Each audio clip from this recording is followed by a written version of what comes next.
Hi guys, this is Mami Ann and back again with my mini vlog. For today's video, 3/4 naman ang order sa atin. Kaya naman dito na kami dumaan sa DRT dahil ito naman ang aming first Pagdating nga namin dito, wala palang stock ng 3/4. Kaya naman nagantay pa kami ng giling. Mabuti na nga lang din at medyo malakas naman ang tulo. Sana all may tulo. Charing.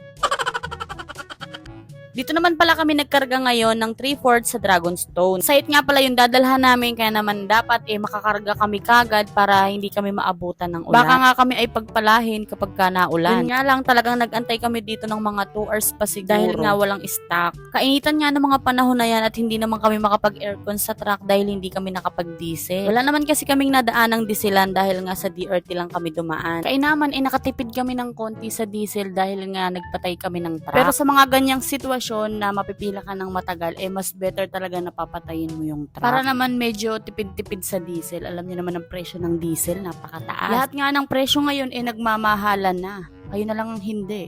Uy! Diyan mo na nga makikita yung driver na merong malasakit sa may-ari ng truck. Noon kasi na natulog kami sa may Shell, pagdating namin naka-under na talaga yung truck. Tapos nung nagising kami, naka-under pa din. Lang, bigla lang akong naawa dun sa may-ari ng truck. Well anyway, di naman natin alam kung bakit ba nakatulog ng naka-under yung truck. Hayaan na nga natin yun. Hanggang ngayon nga may mga nagme-message pa rin sa akin, nagtatanong kung paano daw mag-start ng ganitong business. Sinagot ko naman na yan dati sa vlog ko, uulitin ko na lang ulit ngayon. Plano po magsimula ng trucking business, ano po mga pwede nyo maibigay na tips? Salamat sa sagot. Unang-una na may makukuha po ba kayong driver? Hindi lang basta driver, kailangan po ay matinong driver. Yung driver, sweet lover. Charot. Ito ang tropa natin, na-flatan pala. Bala ko nga sanang tulungan, kaya lang tapos na pala. Next time na lang mga buddy. Uy, kala mo naman, sanay magbaklas ng gulong.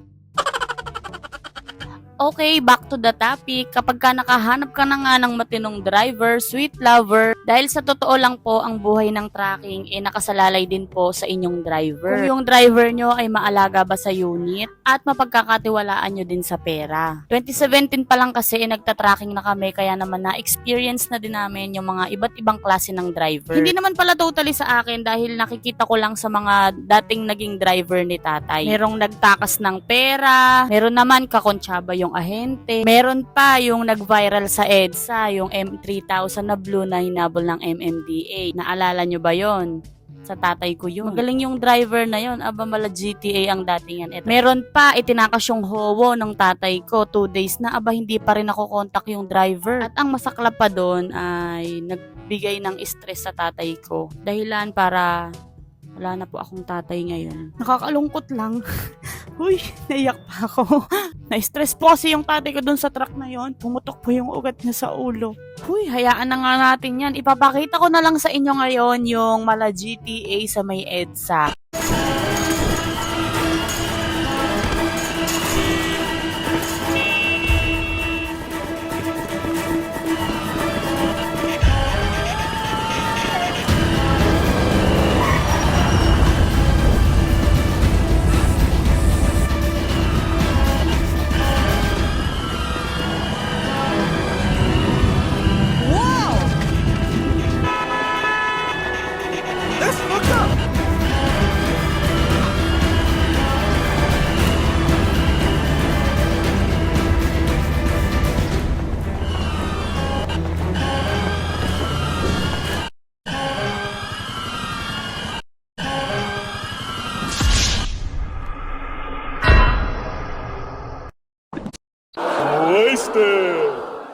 Ewan ko na lang talaga kung hindi ka ma-stress sa mga nakuhang driver ni tatay. Kaya nga kami, maswerte din kami sa nakuha naming mga driver dahil talaga namang napakababait. Walang bisyo kundi magmahal. Pagmahal ng tindera. Charot.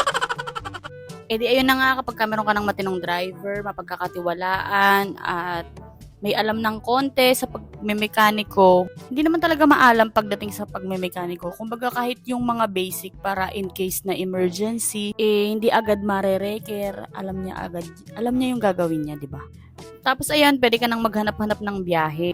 Yung iba naman sa site or panambak, tapos yung iba naman sa hardware or pwede din namang mag-aahente. Pero sa pagkuha ng ahente, kailangan maging matalas din kayo. Kasi merong mga ahente na talaga namang bayad ng hardware, tapos yung ibang ahente hindi nila ibinibigay doon sa mga sa may-ari ng truck. Hindi ako sa naninira, pero yan talaga yung mga na-experience. Tapos ayan, meron ka ng driver, meron ka ng mga biyahe, tapos ayan, syempre kailangan maalaga ka din sa unit. Kapag kailangan ng change oil, mag-change oil din pag may time. At syempre, bilang may-ari kayo ng truck, sana marunong din po kayong makisama sa mga tauhan nyo, sa mga driver nyo. Kung ano yung para sa mga driver, ibigay natin para sa kanila yung tamang pasahod. Tapos kapag maluwag naman yung may-ari ng truck, pwede naman kayong magpa-bonus. Minsan lang naman yan, kapag Pasko lang, once a year lang ba. Dahil ang Pasko ay seasons of giving, o diba? Ayan ang pagkakataon natin magbigayan. Tapos yung mga permits, wag nating kakalimutan. Para tayo ay legal at hindi kolorong. Shoutout nga pala dito kay kuya at kay ate. Binigyan pa nila ako ng sibuyas, kaya po kung kailangan nyo ng sibuyas, PM nyo lang po si kuya. Kay Kuya Romel Ramos de las Armas Jr. Ayoko nga sanang tanggapin, kaya lang nakakahiya din namang hindi tanggapin, diba? Ang dami ko nga ang chika at ayan, malapit na pala kami sa aming didiskargahan. Sinama ko na kayo sa aming didiskargahan, kaya naman sana iwag nyo nang sulutin. Charot. Site nga pala itong dadalhan namin, kaya naman pahirapan sa pagdidiskarga kapag umulan. Shoutout nga po pala kay Sir Richie. Thank you po sa pag-order sa amin. Akala ko nga ay tuluyan na kaming magpapala dito sa may site. Mabuti na nga lang at hindi bumaon at nabunot pa. Giga 10 PE lang sa kalam. Kaya pag tag-ulan, humihina din talaga yung biyahe dahil hindi makabiyahe ng diretsuhan sa mga site. Pati mga biyaheng panambak apektado din talaga. Kaya kapag summer, ganadong-ganado ang mga may tracking at mga driver. At kung may mga itatanong pa po pala kayo, ay mag-comment down below lang kayo. Ayan lamang muna. Thank you for watching. Bye-bye!